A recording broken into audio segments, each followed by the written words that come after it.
Well, ladies and gentlemen, it just really doesn't stop when it comes to Superman set, photos, footage, because today we've got even more to go over, and I'm talking like some very, very big stuff. So initially, we're going to go over a couple of more pictures of Superman in the suit. Finally, I've got some images that I can actually use, so I'm going to be talking a bit about that, some decent looks there. Got to go over another Clark Kent image, but we're also going to be getting into a major spoiler scene that has been captured last night, which features a couple of fairly potentially spoilery characters, and you'll see what I mean when we get to that. And I will very, very clearly point out, for those of you who don't want to know anything when we're about to get into that part of the video, I mean, as you guys know, the videos on this channel, especially news roundups, are timestamped with video chapters, so you'll be knowing where to skip around or to the next subject if you want to go there and avoid that. We're also going to get into an official update on Lanterns. You guys know how happy that makes me, and I'm hoping by the time I'm editing this video, there will be a trailer for Batman Caped Crusader, because that's dropping today, but it's not out as of when I'm filming right now, but maybe I'm going to chuck it in there towards the end. So go ahead, like this video if you do go on to enjoy it. I really appreciate that support, and if you're brand new here, consider subscribing. As I keep saying at the minute, a lot of the regular viewers here keep coming back. You might be one of them, and around 47% of you, give or take, aren't actually subscribed. So maybe today is that day, but I'm going to shut up and let's just get into a new look at Superman. Now, granted, this isn't as detailed as some of the images that you've seen out there, but it's a new image outside of Metropolis City Hall, because they've been doing filming on a different street to the street that you've been seeing all those other Superman photos coming out of. But a massive shout out to Greater Cleveland Partnership and Michael Collier. I might have butchered your name, I'm sorry, but they've allowed me to use these photos. And what I like most about this, we get like a good view of the suit just from afar, and you get to see what Superman looks like from that distance. But here you can just see all the hallmarks from a distance: the bright red trunks, the bright yellow belt, the Superman crest, the long flowing cape. I do have other detailed looks at the suit, but that is reserved for the spoiler section of this video, because again, we're going to be getting into, a couple of other spoilery characters in that scene, if you will. Now, up next with Clark Kent, we had yesterday Eric Drost posting some photos of him, and I featured one mainly. Now, this next photo isn't like necessarily completely different, but I just wanted to feature it anyway, because you get a little bit of a more zoomed in, higher quality picture. One looking into the camera, but one with his glasses again quite far down his nose. I do find it funny after reading all the Gen Z comments. Again, I think I'm a bit out of touch. I feel like I'm getting into my boomery Boba age or something, but I didn't realize that this was so much of a Gen Z haircut. But then I thought about it. I was like, you know what? People making the broccoli hair comments, I do see what they mean now, with a lot of people saying that. So I do get the joke here, but the reason why I like it, at least the main reason, is that it differentiates Clark from Superman,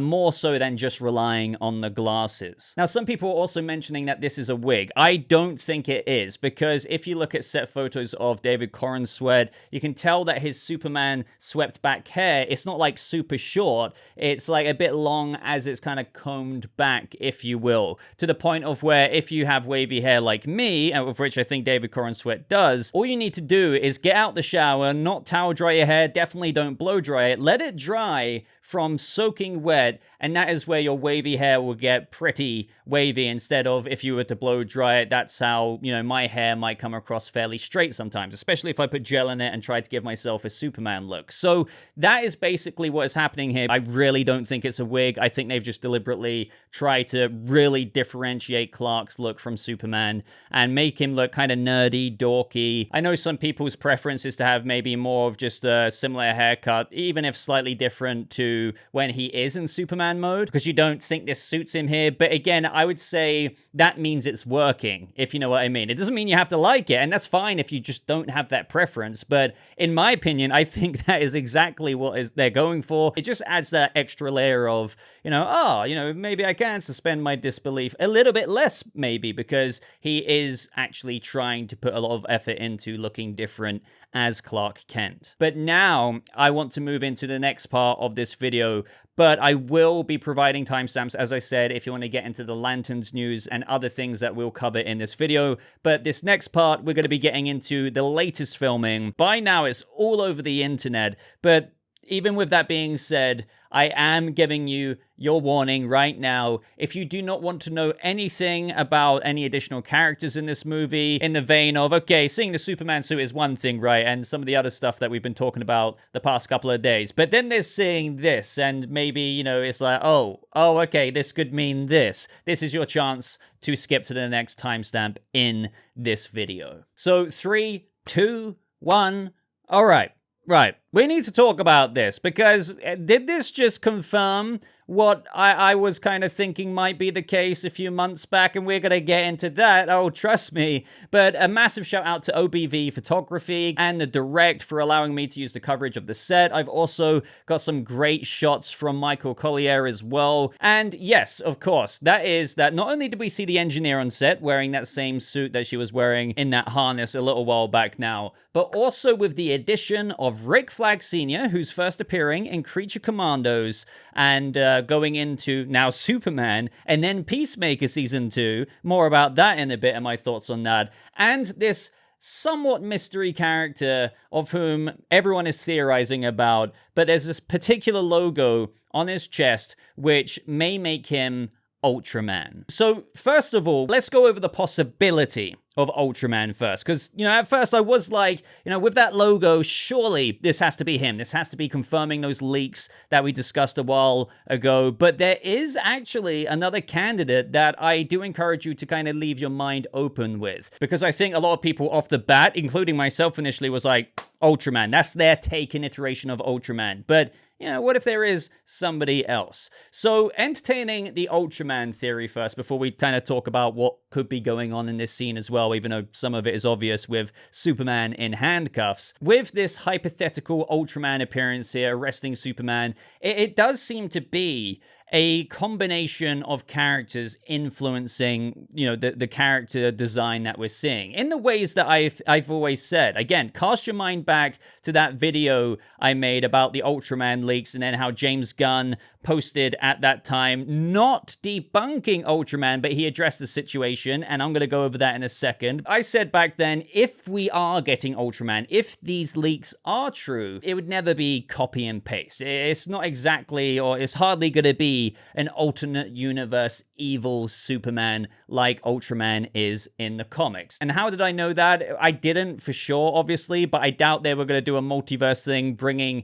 Ultraman over in the first movie. No. So I brought in my traditional saying of adaptations don't copy and paste, they often innovate, and sometimes go as far as deviating to some fans' displeasure, of which is very understandable. I always expected, if we ever got a set photo like this, we would be seeing more their iteration of it. So perhaps their take. Still their, I guess you could say, Superman, if you will, with regards to Ultraman, with the idea of Lex cloning Superman, as according to those leaks, with Ultraman. And if that is the case, again, hypothetically assuming if this is Ultraman, it does seem to be pulling inspiration with the suit design from like even old Doomsday looks as well, like with the goggles there, the kind of mask. Obviously the Ultraman logo is the main thing that stands out, of which is, I would say, my main reason for why I think it actually could be Ultraman. But everything else, clearly, again, if they're not doing an alternate universe Superman, then, you know, they would probably create something different, maybe use the Ultraman logo,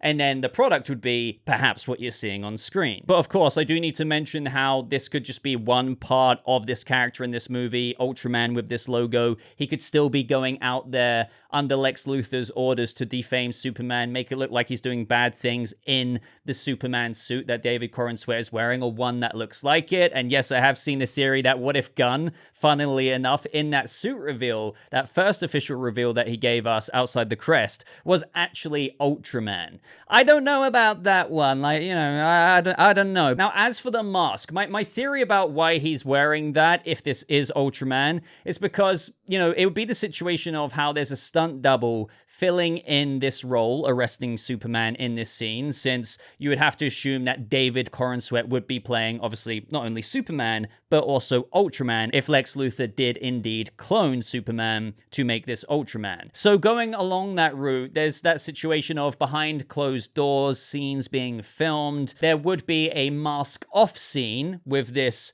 costume of Ultraman, the black noir looking costume that everyone is saying, with David Corenswet in this suit playing Ultraman, and then there being a stand-in Superman. I mean, you guys know what I mean, how they film scenes where an actor plays both roles. So I think out in public like this, a way to obviously not do the impossible, because you can't have two David Corenswets, is for now to have him wearing the mask and concealing his identity. Plus, I think even in universe, there could be a plot reason for this, because I'm pretty sure, you know, if this is Ultraman, if this is Lex Luthor's doing, they don't want him walking around wearing Superman's face. Because then people might put it together being like, hey, why do you look like him? Wait, what if you've been flying around trying to do bad things, making it look like he did it and framing him, of which is why he could be getting arrested. Do you know what I mean? So I'm sure there is an in-universe reason, as well as perhaps a stunt double being in this Ultraman suit. And again, following down that theory, at this point, they might not have even done the whole reveal to Clark Kent and Superman that this villain who's arresting you right now is actually sharing your face. I think, and I believe, again, if this is Ultraman, and when Superman is getting arrested here, he's not quite aware who is under this mask. Similar to how a lot of people were saying with Black Noir in the Boys comics, he has that reveal where the mask comes off and lo and behold, it's a clone of Homelander. There could be a moment like that in this movie in where David Corenswet is learning that when the mask is ripped off Ultraman's face, and I guess, you know, Superman has a shocked Pikachu face. But ever since, honestly, James Gunn's Instagram post welcoming Nicholas Hoult into the DCU, I've always had a cloning thing on my mind. Granted, back then there weren't even any leaks of Ultraman, but seriously, if you have been here long enough, you'll know that I always clung on to those emojis, the ones showing the DNA sequence, the laboratory flask and everything. It's not great evidence, but then the leaks came out and I brought that up again, and I was like, the emojis, you know, maybe there is something to this. But a lot of people thought that the Gunn post did debunk it, but I kind of went against the popular opinion at that time. And just to refresh your memory, when the Ultraman leaks came out, Gunn took to threads that day saying the primary protagonist of Superman is, shockingly, Superman. The main villain of Superman is, shockingly, Lex Luthor. I don't know where all the stuff is coming from that is something other than this, and I will repeat once more, where in that thread's response did he debunk that there's an Ultraman or there isn't an Ultraman in the Superman movie? All he said is that the main protagonist is Superman and the main villain is Lex. That doesn't mean there isn't a secondary villain or secondary antagonist of the Enginner, Ultraman. And that's why I said back then he shouldn't have even addressed it in this way, because it quite literally is a non-denial. It kind of comes across in a bit of wordplay with the way it's presented, and there's proof of this with many people believing that it was a debunk, but all he did is acknowledge that Lex is the main villain. And I'm going to say it again, Lex is still the main villain, as James Gunn said here, even if there's an Ultraman in this movie, because he would have created him, he would have been the puppeteer master behind Ultraman, defaming Superman and doing whatever else he's going to do in this movie, like arresting Superman here. So you see what I mean? Gunn's post back then, to me, was way too intriguing at the time of the Ultraman leaks for it to be a debunk. It basically, if anything, kind of gave it away even more that, oh, you know, this might work for some people, believing that him saying the main villain of Superman is shockingly Lex Luthor, but if you wanted to debunk Ultraman, you'd be like, and there is no Ultraman in the movie. I don't know why this thing about Ultraman is coming out, but there is no character like that. Guys, it speaks for itself. Now, again, that doesn't mean that this is Ultraman, even though I think maybe it probably is, especially with that logo. I'll hold my hands up if I'm wrong, and if this isn't Ultraman with the other possibility that we're about to get into for the candidate of who else this could be. But with just how everything is lining up with what I said, it just... At this point, I would be fairly confident if I was a betting man to kind of put a few chips on the table and be like, you know, with the way the events unfolded, and now this, you're literally using, I guess, an iteration of the Ultraman logo, despite the costume looking pretty much different everywhere else.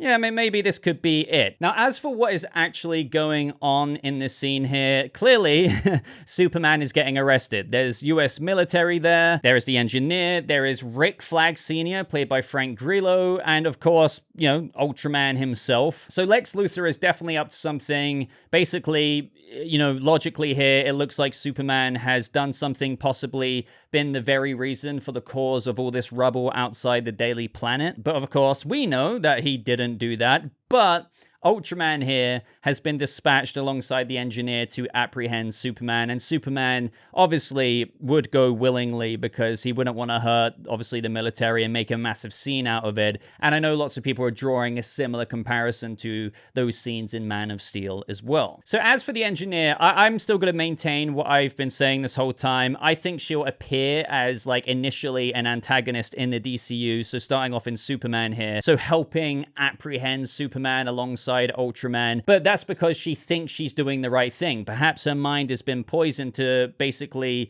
make it look like she believes that Superman did do this, and she's following along Luthor there, but by the ending events of the movie, she kind of flips back round and possibly even helps Superman out because she's not a villainous character. She's an anti-hero and she's a part of the Authority. So my endgame theory of this movie has always been that after kind of doing the full circle thing, initially helping stop Superman, but by the end of the movie, maybe helping him out, she'll be her anti-hero self, and then, you know, maybe start the Authority with the other members of the Authority if it isn't already made. I'll be pretty surprised if they don't do that and it actually turns out to be that the Engineer was aware that Superman didn't do this and she was stitching him up knowingly. I don't think that's the case. I think she believes what she is doing is right. The same thing with Rick Flag Sr. here, by the way. I think genuinely everyone in that scene, from the military to the Engineer to Rick Flag Sr., other than Ultraman or whoever is in that black suit, are thinking that they're doing the right thing. And again, with Rick Flag Sr.'s involvement here, as we know, he's very high up there with Black Ops stuff. I mean, we know that Amanda Waller enlists the Creature Commandos as a Black Ops group in that first DCU canonical project. And then he's now going into the Superman movie. So I have to think, in some speculation here, that Waller also thinks that she's doing the right thing. Maybe she's in cahoots with all of this because, again, publicly and optics-wise, it's going to look like Superman did whatever they think he did in this scene, and Waller enlists maybe the Engineer. Maybe, like, that's how the Engineer, before, pre-Authority, gets involved with this, as well as Rick Flag Sr., and then, as we know, Rick Flag Sr. goes on in Peacemaker Season 2. But now we need to talk about the other possibility for this character, which I think is less likely, but, you know, I don't know these things for a fact. So the other candidate for who this character could be arresting Superman is potentially Ulysses. So I've seen a lot of people suggest this, and one additional theory to this that I really kind of like is that maybe this is why Flula Borg has been floating around training with the cast of Superman. And, you know, sure, a lot of people thought maybe he's just, you know, training. Obviously, you know, it's James Gunn. Maybe he's doing another project nearby. But I don't know. Like, it would make a lot of sense that if there was somebody else under that mask when eventually we see it come off in the movie, that it could be Flula Borg, because he is a very tall person, and it would match up to David Corenswet's height. So that is very intriguing. At least with this, I think Flula Borg could be, let's just say it is actually Ultraman, and they don't actually use David Corenswet to play Ultraman, but Lex Luthor still cloned David Corenswet, but the clone still came out a little bit different, in the same way that I guess, you know, you don't always have identical twins, but you can still have twins. Maybe Flula Borg could be playing an Ultraman who at least has the DNA of Superman. So they, you know, they could still do the Ultraman thing. Lex Luthor still has his master plan, but he created a being based off of Superman's DNA who doesn't look exactly like him, but, you know, basically kind of Ultraman character, or their take on Ultraman. That kind of jam, right? But Ulysses, that could be a thing as well. But as for the character's comic origins, I don't know if that would be the case. If you didn't know already, Ulysses' story is kind of quite comic booky. Now, as comic booky as the DCU is going to get, and technically, yeah, they could do his origin here. It's not something that is outside the scope of what I believe the DCU will do.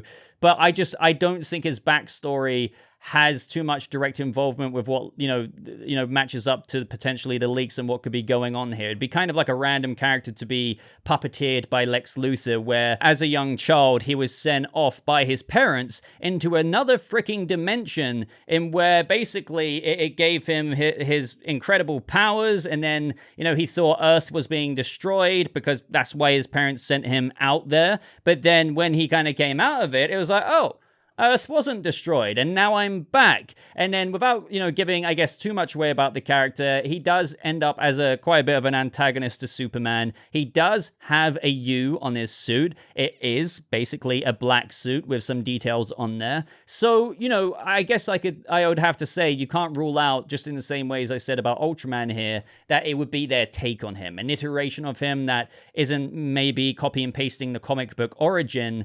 But the reason why I think that's less likely, and I'm not trying to have my own bias of believing this is Ultraman, but, I do think that Lex would probably, in this version, as what has been teased already, is a more scientific version of himself who actually used Superman DNA to create something. But I guess you could say this is Ulysses, and he still is a created clone or something from Lex Luthor, or at least with Superman's DNA, doesn't look identical to Corenswet, and they're still just going to call him Ulysses. Do you know what I mean? There's so many variations, and that's why I heavily emphasize adaptations don't copy and paste. They innovate. Now, granted, you don't want them to deviate because that can alienate fans, but again, with something like this, they probably are going to maybe broach on the line of deviation because of what I've been saying. I'm very fascinated as to how Superman is going to clear his name, but this is also, if I do kind of toot my own horn here, with regards to theories that I've said before, when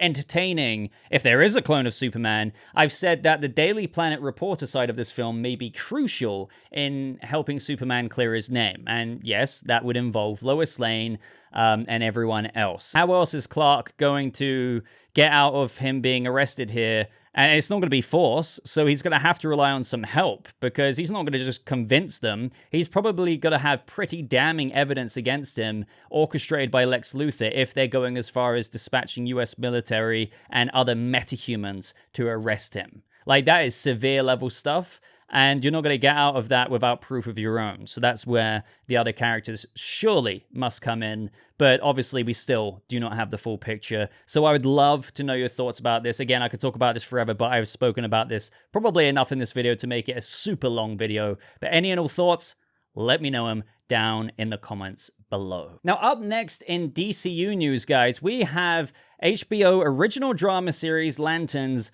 greenlit. They say here that HBO, in association with Warner Brothers Television and DC Studios, has given an 8-episode straight-to-series order for Lanterns. I actually can't remember if that was leaked as well, but I've always thought in my head it would be maybe a limited series 8-episode thing. 8 episodes is like the new sweet spot these days for things like this. We've even got a log line, although it's similar. It's just cool seeing something official in terms of a little synopsis. So the series follows new recruit. So new recruit John Stewart, like we thought, so that's probably accurate to those casting calls for the character ages of Hal Jordan being the older Lantern, having been experienced for multiple years, but John Stewart being the younger rookie one. So if you didn't know already, Hal Jordan might be around 8 to 10 years into his Lantern career, kind of like Batman in the DCU, right? But John Stewart's only maybe recently in the past couple of years got his ring. So the series follows new recruit John Stewart and Lantern legend Hal Jordan. So Lantern legend, there you go, speaks for itself. 2 intergalactic cops drawn into a dark, Earth-based mystery as they investigate a murder in the American heartland. Now, that, the latter of that sounds very, as what Gunn has said before, True Detective inspired. I do find it interesting, Casey Bloys, the chairman and CEO of HBO and Max Content, said, they're excited to partner with everyone for this fresh take on DC's Green Lantern. As part of James and Peter's vision for the DC Universe, this first new live-action series will mark an exciting new era. So they're saying the first new live-action series. I'm not sure about that. He might have misspoke a little bit, but the way that makes it sound is that this first new live-action series will mark an exciting new era. Now, the thing is, Peacemaker Season 2 is already filming, so do you know what I mean? You assume some other things will come before Lanterns, but I guess put a pin in that. And Gunn here reinforces how important this series is, something that I've been hammering down your guys' throats for a while now.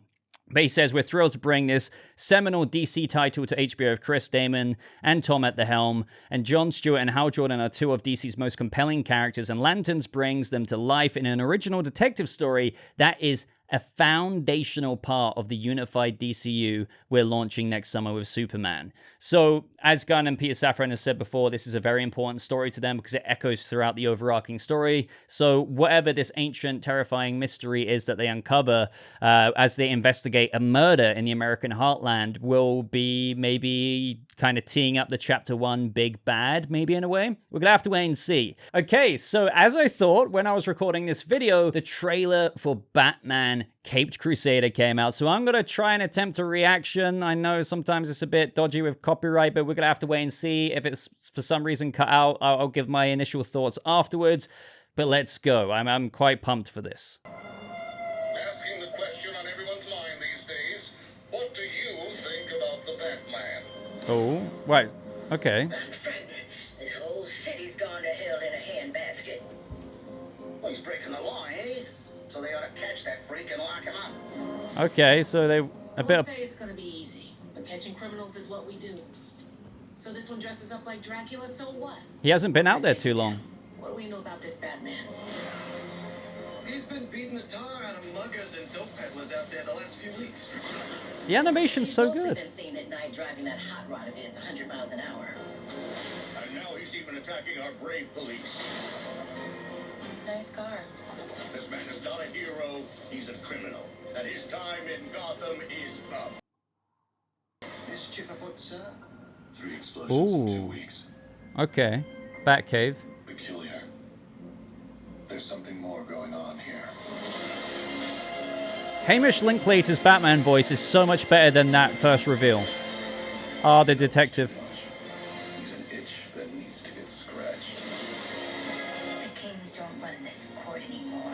The Jester does. Bang! We could be looking at an all-out gang war on the streets of Gotham. This is a losing battle. 100 other monsters Oh, wow. will show up to replace anyone you take down. Probably. But now they'll all know I'm coming for them. His voice is so good. I really like it. What?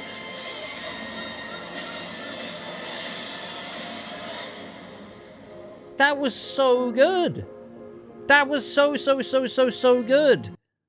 Honestly, now, when we first got that teaser yesterday, it really gave me Batman animated series type animation, right? And I was like, okay, getting back into the groove, but obviously their own kind of new take on it, a refreshment of things, as they said, that they couldn't really do before. And it's definitely a period piece, which is why, it's basically pre-computers, which is why the Batcave has bookshelves in it, a board of, like, a detective board in that way. There's so much I want to say, and I think I'm going to have to do a separate breakdown video, but what the thing that stood out to me most, I guess, is Hamish Linklater's voice. I still wasn't sure about it after the cast reveal video, but here, there was no kind of wobble in his voice like there was when he was reading out the names of the cast. I said that what won me over is when he said, "I am Batman" at the end, but here, it's just good. It is just good. I love how there's, the public optics of Batman. He doesn't seem to have been around too long, but long enough for people to, start looking into him and the police maybe wanting to apprehend him because at the end of the day, he's a vigilante. The teasers of, Harvey Dent, Harley Quinn, Penguin, Clayface, Selena Kyle. I love the fact that given that this is, well into the past and a period piece and relying on little technology, the use of the grappling hook in the way we saw it, the detective Batman with the flashlight, the communications device that he has,